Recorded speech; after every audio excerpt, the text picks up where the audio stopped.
What's in your wallet? Not as much as you think, and I'll show you why. I'm logged into Condo Control. I'm going to the REC website. And let's start with going to the library and then to contracts. Let's look at the Condo Control contract itself. Oh, that's right. They didn't post it yet.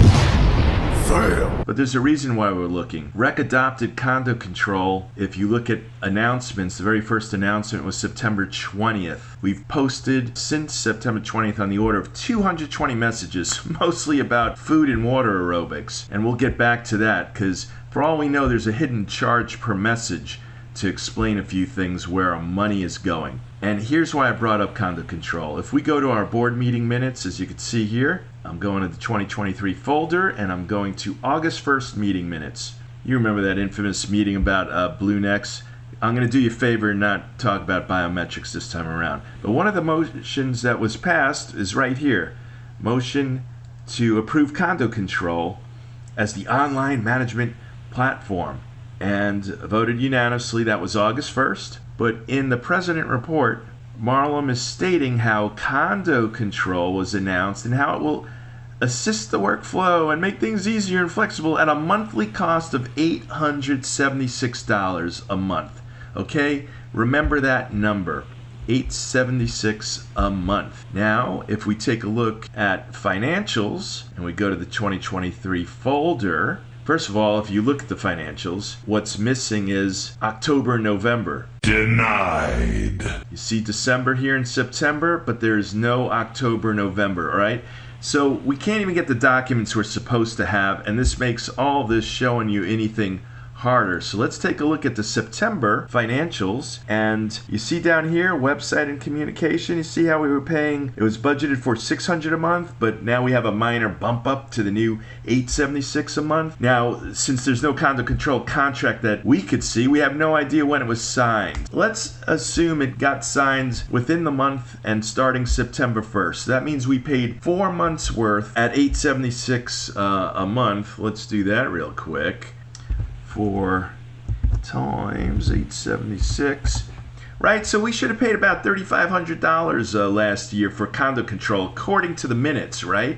$3,500. So let's get back to where we were. This is the September numbers. We had prior costs through the year, so you see this. So far, year to date, at the end of September, we're at 77, round up to 77.50. They didn't post. We don't have October, November, December, financials. So now let's move to December financials and look at website and communication. Okay, why are we being charged $1,500 for a month when it was supposed to be $867 a month? And remember that $77.50 figure? Now that's bumped up to $18,000. Oh, come on! If you add the $77.50, now you add $1,500, that's $9,300. So how do we get from $9,300 to $18,000 over the 2 missing months? Right? That's almost $9,000. Where is that coming from?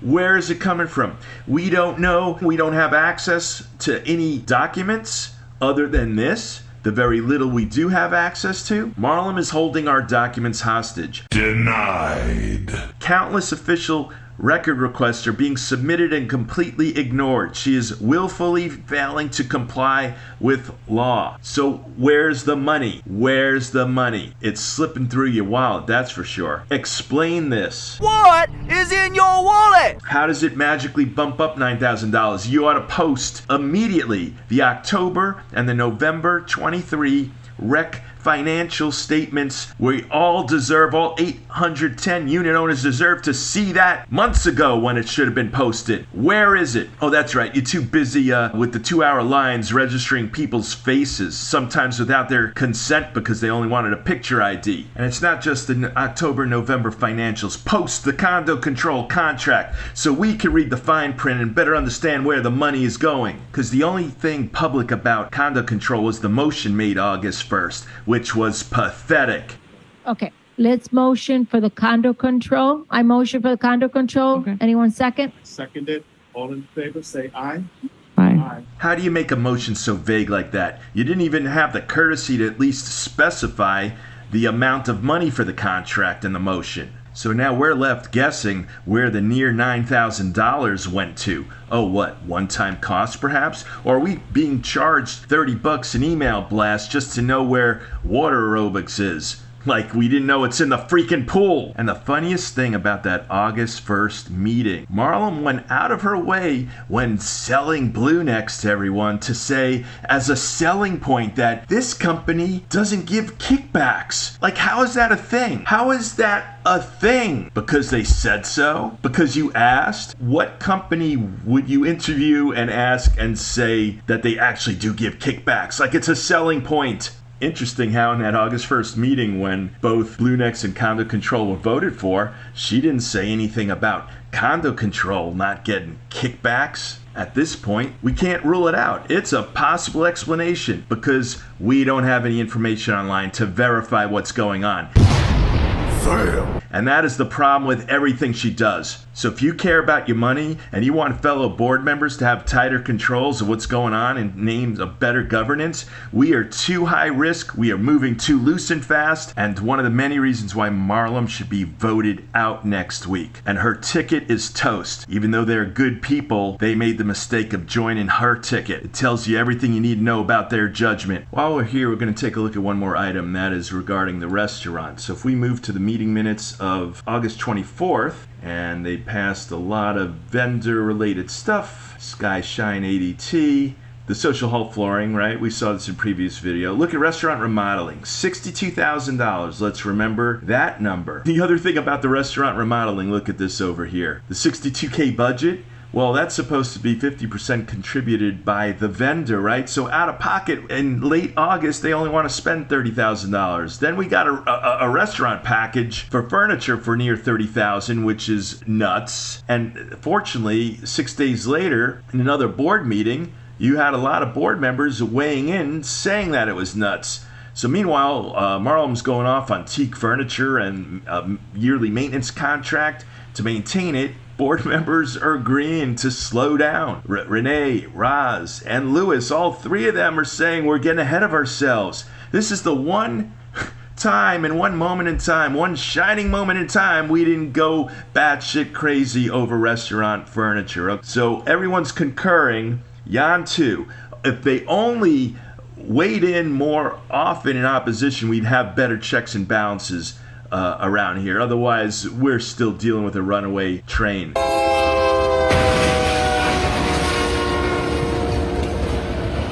And this is important for one reason. And let's move back to the financials. All right, now we're at September statement.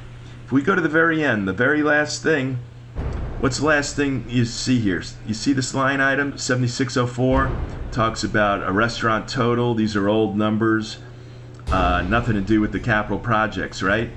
Now again, we're missing October, November, so we have no idea what happened in October or November. And they better post this by end of day. For real. You should be calling the office. You should be writing your board and demanding this. They're so weak they can't even help themselves. And we're all at behest of Marlon, who's holding everything hostage as a single choke point. This is ridiculous. So the reason why I said there was nothing past 7604, let's go now to the December statement.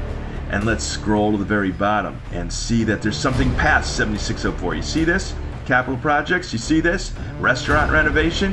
Oh look, we spent $10,000 in December. Okay, right, things were going on. Why are we still renovating in December, especially when the new restaurant moved in and signs December 6th? But look at the actual number here, $97,000. Oh, come on!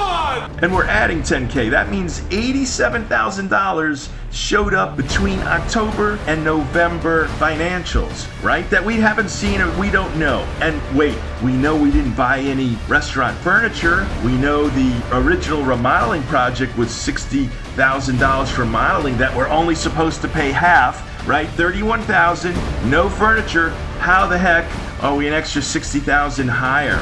Please. And you want to know what's in your wallet? Fucking jack shit's in your wallet because of Marlon. Lastly, a few things about the restaurant. Though those who've come in with Lux Bistro, they're good-willed people, mean well, and they are coming in guns a-blazing, trying everything under the sun to do their best to make a great first impression. Several minor problems are popping up right and left. First of all, a noise problem at night. The music is so loud that there's a dozen complaints now from Britannia and Catania of the music going too loud too long. They store their tiki torches in such a way it starts obstructing some people's view from their balcony of the ocean. There are so many restaurant tables out by the breezeway that is making it very difficult for those who need wheelchair access to easily get to Catania. It's difficult for nurses' aides to wheel them through. The space is just too narrow. This next one bothers me a bit. Last Friday, they did apply for a liquor license. As you can see here, the application is still pending and in progress. That was filed Friday the 23rd, but you could see immediately the next day, Saturday the 24th, announcing a mimosa brunch for the next day. They don't have their license yet and have no business